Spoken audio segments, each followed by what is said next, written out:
Welcome to the Straight from the Source's Mouth podcast. Frank talk about sex and dating. Hello, Tamara here. Welcome to the show. Today's guest is Anna Yu, former educator, two-time pageant winner, and podcast host. And we'll be talking about the different perspectives men and women have when it comes to dating and why it has become so difficult to find a good person, let alone the right one. Thanks for joining me, Anna. Hello. Hi. Yeah, I think we have similar thoughts that men and women are very different. And what is your take on why it's so hard to date? And I know you're from LA, so you can talk about that as well. But just, or we can even start with how you got into having a podcast, which wherever you want to start. So originally, I got into starting my podcast through journaling. And I went on some pretty strange dates, and I started writing down like the problems I've had on these dates. And then I thought, okay, I might not be the only one having these issues. And so I started talking to some of my friends about the problems I was having.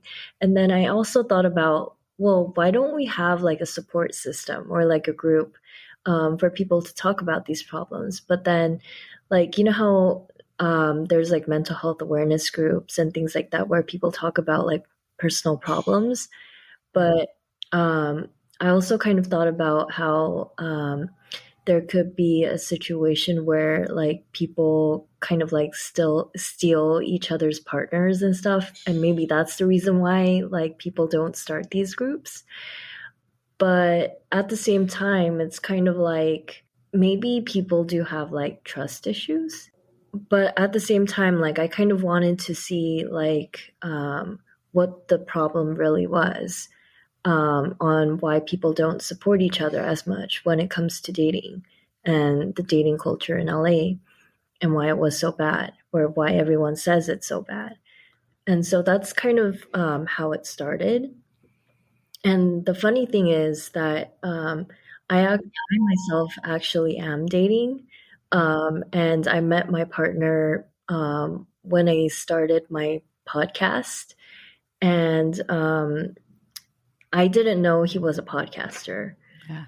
So I went to an event and I was like, oh, I heard that someone here has like a camera that I kind of wanted to ask some questions about. And they had all of the answers and things like that.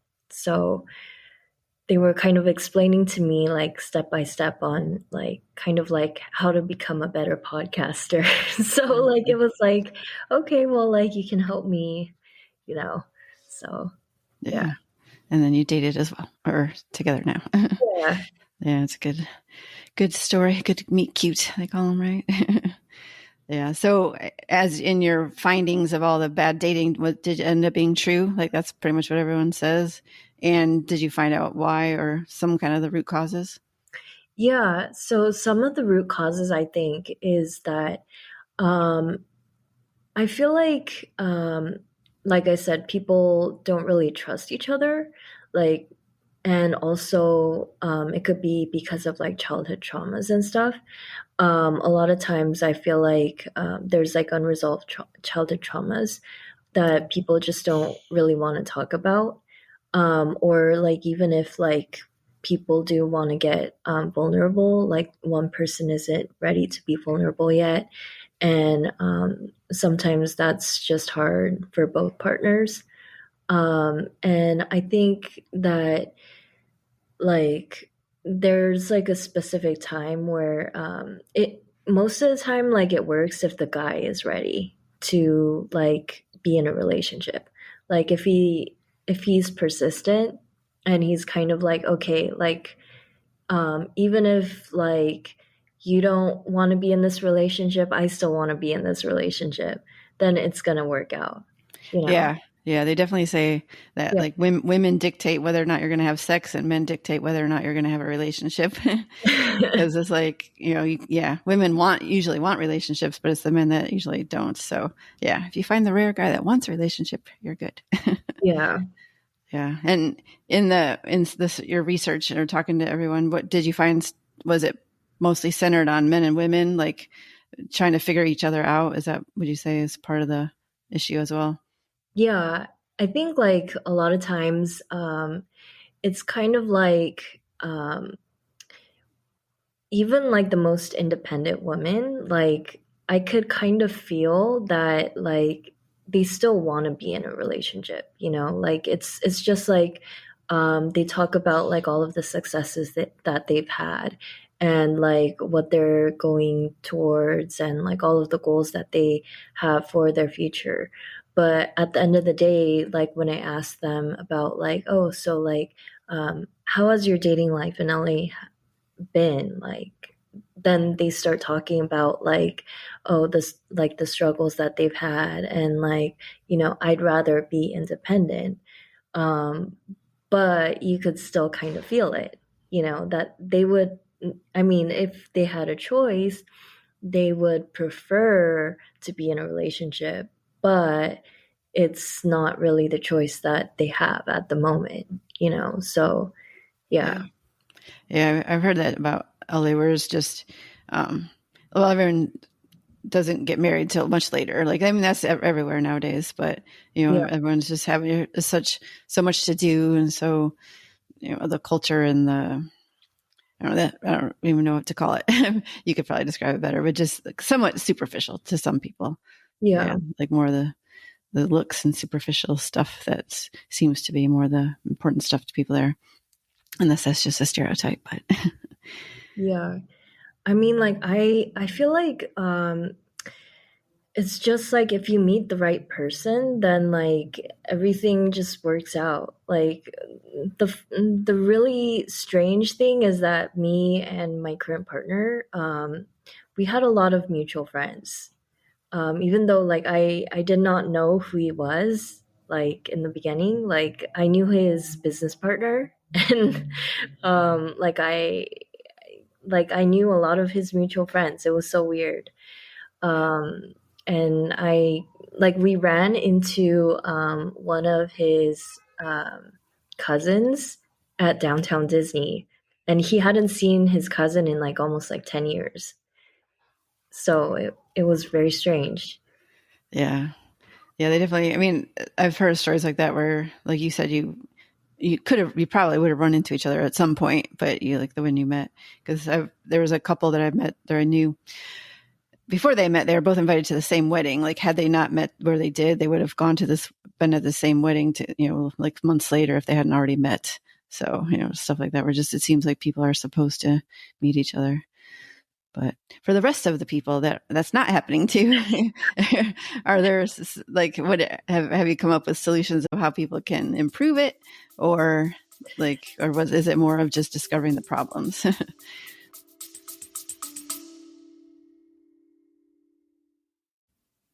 Hi, everyone. Sorry for the interruption. I just wanted to point out that there is a send us a text message at the very beginning of the description, and you can use that to send an anonymous question or comment. So I'd really appreciate it. All right. Thanks. I feel like I don't really have like a solution for everybody else, you know, because like the journaling and all of the inner work that I did, it was for myself. And like I was trying to figure out like how I could make myself better.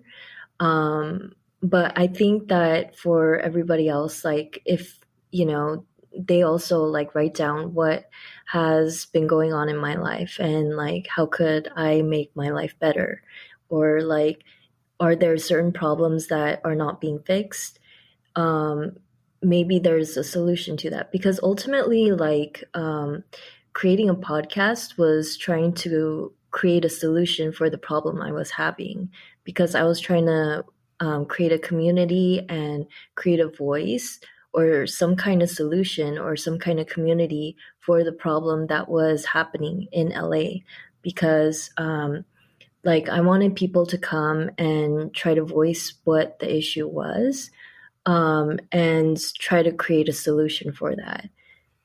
Yeah. And do you want to talk about that now, like your podcast and how they can reach you and see what Yeah, you're working on? Yeah, so what we're working on is a podcast called It Starts With You.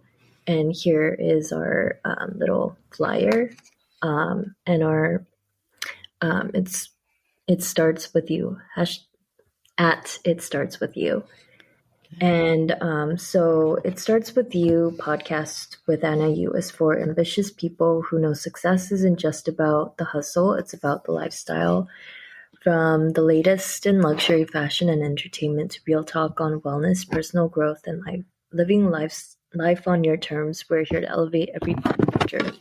So basically, we kind of like broadened it a little bit out to talking more about like entertainment and lifestyle and other things as well, because keeping the topic just on relationships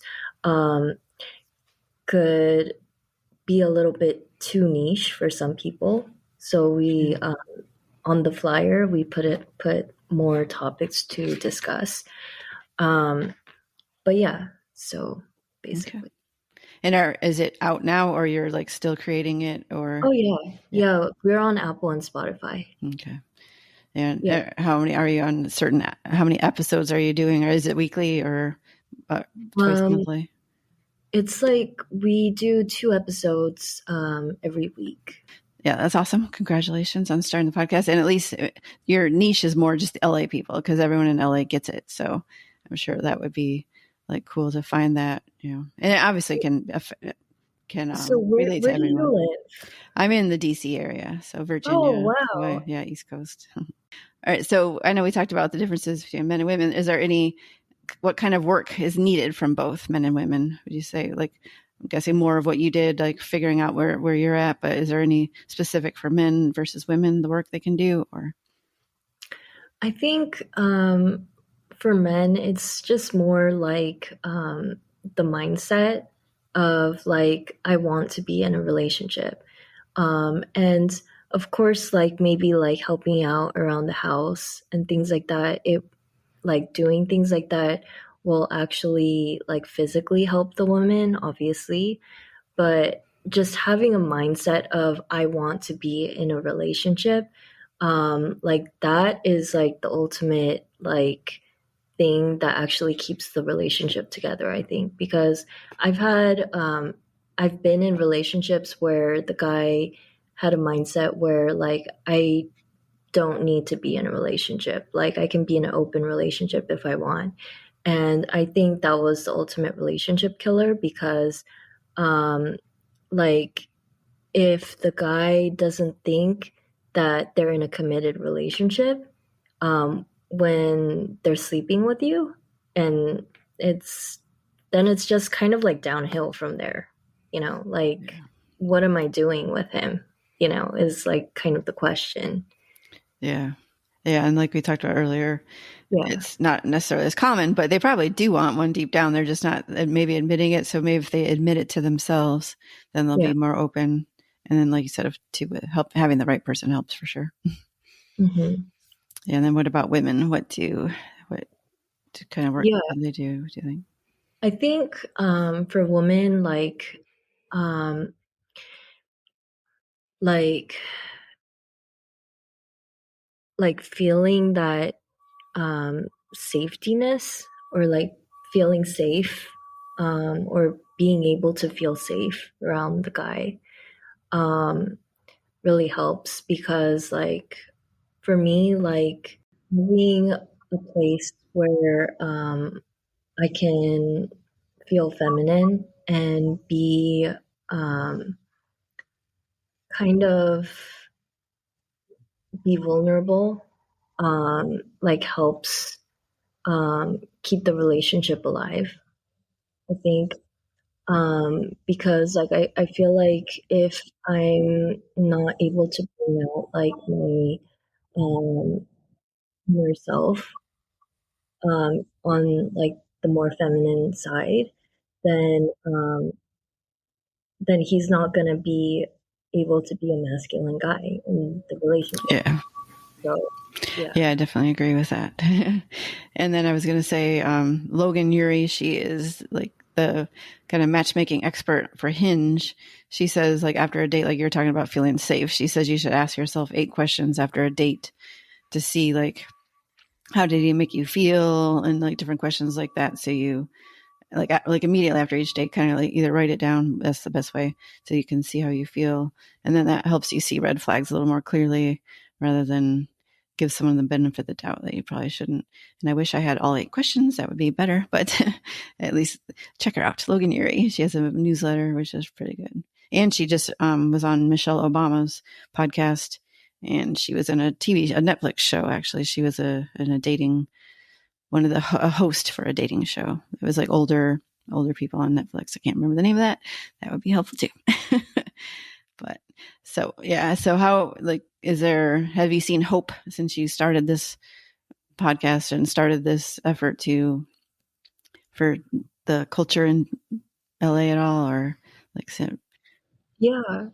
Actually, like, I think people are actually kind of like thinking about like what the dating scene is actually like, because when they come on the podcast, they want to talk about it. They want to express how they feel about it. And I think this is kind of like a common feeling um, of how people in LA feel, like in general. And I think that like sometimes like both men and women, and this is just kind of like a common thing here in LA. They're not able to express some of these thoughts to their friends, you know? And so I think that that has a huge impact on like some of the things they say on the podcast, and also like how they express it. Like sometimes like they come to the podcast and they say, "Oh, I wasn't going to say that," or like, "I shouldn't have said that," you know? And I'm like, well, I mean, that's fine. You know, that's totally fine. You know, Yeah, worried so. about, yeah, unless they just do anonymous or something. I've had a few people change their name, so, or just not have a name or have a different first name for that reason. But yeah. And then I know you talk about dating now versus in the past. Like, how would you say that's been different? Or... I think in the past, like I really, I kind of considered appearance a lot, and also like I also thought about like how smart, like if a guy was really smart, then like he could make a lot of money, right? Like that was just how I thought. But I also kind of considered like, um, well, I mean, I didn't consider that if he was really smart, then he could also manipulate me, you know? Because it's easier for guys who are like, you know, who have like IQ points like 10 or 20 levels higher than you to like manipulate you, right? Sure. So, yeah, I just didn't think about that part. But now, like, I do kind of consider those points too. Like, I do think personality is a little bit more like important than appearances. I mean, I'm not saying appearances aren't important. It's just that I feel like I want to be treated well, Yeah. you know, for long-term relationships. I I feel like I deserve it, you know, um, especially if I'm going to commit this to this person. And also, like, I also consider like my parents into the factor as well. I think about like I don't want to keep having my parents to see um, me in broken relationships, Yeah. because like, yeah, like they've been married for like such a long time, and like I keep showing them that I had been in all of these relationships. And like I was actually engaged once, but like it was just like Toxic, maybe, or just not healthy. it was just not, it was like a high school romance engagement thing. And so like, yeah, I just kind of factor my parents into that now too. Like I just kind of want to show them like a long-term relationship too, because I mean, we're only going to live for so long, and time has been moving by pretty quickly, and like I'm just like I wake up and like it's already another day, Yeah, I was just looking at a calendar today. Like it's already like half the month went by. It felt like 2 days. Yeah, I know what you mean. But yeah, and I was gonna say the best, I think one of the more important indicators, and a lot of people say, is like shared core values. Like if you know what you value most, like, making a difference or helping people or family or whatever it is, like when you both have those things, that's a good core. And then of course, like you said, treating you well and having similar like personalities that you get along. So yeah, looks are nice, but not everything. Because there can be a lot of attractive people that aren't so wonderful. So yeah, no, I agree with you on that. And the good thing is that me and him are both Christian, so that's good. And we both go to church on Sunday, so that's good too. Yeah, definitely. Yeah, I did an episode with a guy who wrote about 10 different shared values, and he has you go through and order them separately, like, put 1 through 10 for each of your values. And then you compare notes and kind of, there's like a score he puts in that. So that's a good way to figure out. And even if you have differences, it at least explains why you rated things differently. Like there's entertainment, finance, sex, like all the main things in life, and like how you value them compared to your partner can be, even if it's different. Like I said, it helps you understand each other better. You can see why they think a certain way. So I would definitely check out that episode if you haven't. And I wish I had the number. Maybe I will insert the number for listeners. So yeah.